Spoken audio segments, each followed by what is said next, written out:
રાજકોટ અગ્નિકાંડ મુદ્દે હવે આવતીકાલે એટલે કે 25મી જૂને રાજકોટ બંધનું એલાન આપવામાં આવ્યું છે। રાજકોટ ટીઆરપી ગેમ ઝોન અગ્નિકાંડના મામલે આવતીકાલે 25મી જૂને ગુજરાત કોંગ્રેસ દ્વારા રાજકોટ બંધનું એલાન આપવામાં આવ્યું છે। ગુજરાત પ્રદેશ પ્રમુખ શક્તિસિંહ ગોહિલે કહ્યું છે કે માત્ર સાગઠિયાને પકડવાથી કંઈ નહીં થાય, પણ તેમના બોસને પકડો।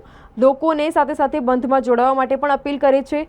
દુકાન ચાલુ રાખે તો તેને વિડીયો ઉતારી વાયરલ કરજો તેવું પણ કહ્યું છે। તો આ સાથે જ તેમના દ્વારા એ પણ કહેવામાં આવ્યું છે કે માત્ર સાગઠિયાને પકડવાથી કંઈ જ નહીં થાય, તેમના જે બોસ છે તેમને પકડવો જોઈએ। શક્તિસિંહે રાજકોટ પોલીસ સામે ગંભીર આરોપ પણ લગાવ્યા છે।